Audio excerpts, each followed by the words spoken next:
Hi everybody, welcome back. This is class 4 and the title is Guidelines for Security Testing and Phases of Penetration Testing. So this is actually part 4. I've divided this class in 4 parts, and this is part 4 of this class. In this class, I'll go over active reconnaissance and best practices associated with that. After that, I will go over results that can be expected in penetration testing or pen testing. Next topic which I'll cover in this class is attack phase and post-attack phase and activities associated with it. All right? Okay, so let's begin. First is active reconnaissance. So the information gathering process, basically, whenever you're talking about it and when you're talking about it in terms of the target territory, so that is where it starts, right? So in this case, the preparator may send probes to the target in the form of, like, you can say, like port scanning. You can do network sweeps. Also, there is different approaches which you can do for the encroacher. That could be enumerating of different shares, like the shared folders and so forth, and user accounts also. So these are all all cases in which a preparator may send their probes when affecting or trying to get into a system. So the hacker may adopt techniques such as social engineering or use tools that automate these tasks or these attacks, such as scanners and sniffers. So those are commonly used. There are a lot of automated and semi-automated tools which you can find online.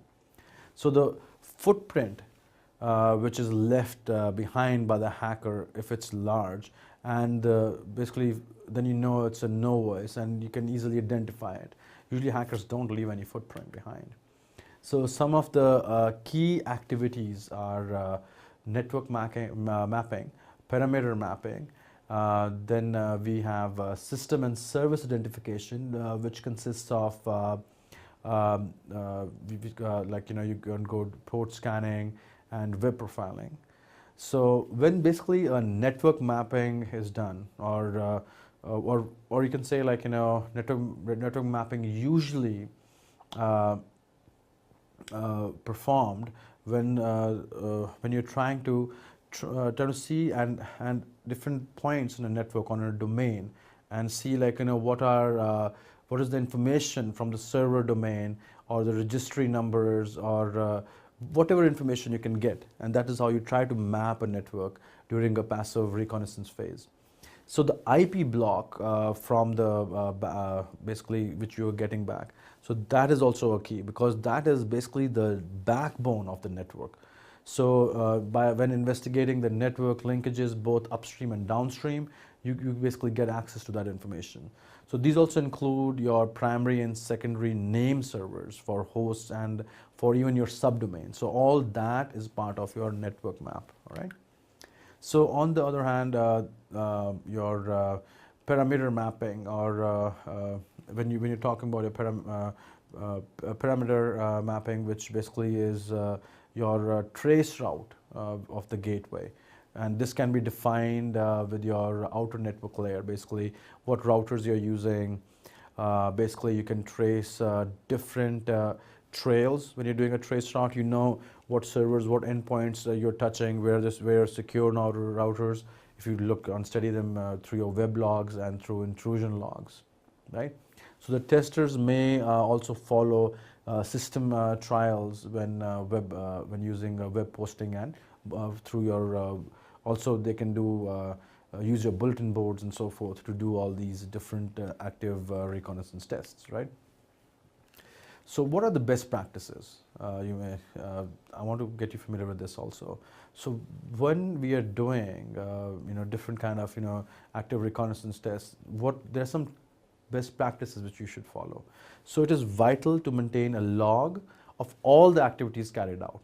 So as a penetration tester, you have to have a log. So the results that are obtained or you note down, you always have to have them. Make sure that nothing kind of misses that log.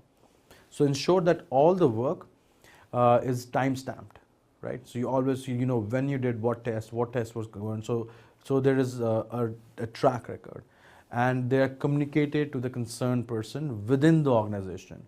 So if they do not agree, and if they have agreed to something, they should always be abided by that. So we should always follow upon the agreed rules of engagement while planning an attack or a strategy for the attack. So make sure you are able to reason out your strategy or your choices, which when you are trying to give your inputs, or trying to obtain outputs from the within the pre-attack phase. So look at your logs and start either developing the tools you need or acquiring them based on your needs. So always you should know in advance what you're needing, where you want to go in the pre-attack phase. So this will also help you reduce the attackers or the attacks that might be inevitably passed over. So there is always a benefit which is part of this best practice, right? Plan it in such a way that you always know your company, organization, the people you're working with always are aware of what you're trying to do in your pre-attack phase. So what are the different results that can be expected, out of this phase? So this phase can include information retrieved such as physical and logical location of an organization. This can be done through footprinting tools. Techniques can be utilized during the different phases of it. So an example includes using, you can use your Whois database, which is a very common searching tool on Google, and finding your network blocks using RIRs, and even searching for companies' websites. So these all these techniques in this phase incorporate analysis of your data, which basically is returned during your normal interaction within the organization. So very key right here. Okay, so this is the this also includes the banners and other system messages displayed when a user connects to a web or to a mail server. So another thing is that the analog connections included, like your phone line, fax lines, or dial-up lines. If you have, nobody has it now, but other broadband lines, DSL, I would say, and the other connectivities. That is also the analog connectivity is also included in this phase. So these can be recorded for later use with techniques like war dialing, which I had got you familiar with, such as your phone sweeps and tone location, or tone lock. The most basically, like, there are some tools out there. You should basically use them. Those automated, semi-automated tools. So the most important function of this phase is to bypass the conversational security provided by your firewall, your DMZ, and by taking advantage of the unprotected modems, or the unprotected devices or lines which are there on your network. So those are some of the results that could be expected. All right. So another thing is your information other than organizations that are connected to the target. What are they and how are they profiled? So basically, as a security, it is only as good as what is the weakest link, right? So you have to be your security, organization security. I mean, if there is a weak link in there, so there is a possibility for the breach in your security or in your security infrastructure. And so by taking advantage of that weakness or the weak link is what you should avoid, and what could be the expected result of this phase. So example includes your third-party merchant site or partner using a default installation or of your web application components known to have some vulnerabilities. So if a partner has vulnerabilities, then there is an access which they it's a backdoor, you could say, right? And any other information that has potential in the result to possibly exploiting your system. And that could basically include job posting which you have done. It could also be message group postings with some sensitive information if you're placed there. Even press releases have a very big impact, because some people can reverse engineer if there's many technology advancements which you're trying to do press releases on to make your investors happy. So all those can cause issues for you when in a pre-attack phase. And even casual conversations which you have on a blog, or even with somebody who you're meeting for the first time. All right. So now now you know about the pre-attack phase. Let's move forward into the attack phase. So the attack phase involves the actual compromise of the target. So this is when your real attack happens. The attacker may exploit the vulnerabilities discovered during the pre-attack phase, or it uses the security loopholes such as a weak security policy to gain access of your system and your critical information. So the important point here is that while the attacker needs only one port of entry, organizations are left to defend several. So attacker will come through one. They just need one open door or vulnerable door, but you have to defend all, right? So once inside, the attacker may escalate privileges and install, like, you know, your backdoor or sustaining access to the system and start trying exploiting it. So that is kind of the main crux around the attack phase, right? So the post-attack phase, and let's talk about that. So now you understand the pre-attack. We talked a little bit about the attack phase. Now let's talk about the post-attack phase. So this phase is critical to any penetration testing, because as a penetration tester, it is your responsibility as a tester to restore the system back to the earlier state or to the pre-test state, right? So this objective or of this test basically, or this phase, is to show where the security fails. Unless there is a scaling of the penetration test agreement where the tester is assigned the responsibility of correcting the securities, then only you go in and start correcting them. But usually your goal is basically to identify the issues, then roll back to the pre-test phase until unless there is no agreement that, oh, I'll correct these two for you. So if not, then you just roll it back, but you have to present to the required organization all the different things which you did, right? So the activity in this phase basically we have multiple activities which could be part of this phase.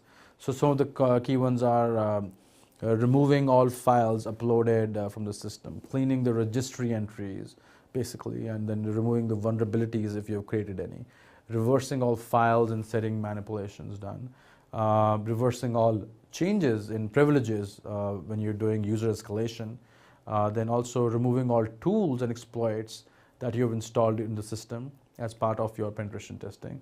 You can also you have to restore back the network preset stages and also remove any shares or connections which you have made. That's why a log is very important, right? So if you look through all the different things which you have to do in a post-attack, you can only go through these when you have a proper log of entries with timestamps that, oh, what all did I touch? Where all did I install these tools? Which all documents I manipulated? Which all new file shares I created? So everything has to be well documented. You don't want to leave anything behind. You could, it could be a legal action done by the organization if you leave something out. Another thing is also the documents and capturing of all logs registered during that is important.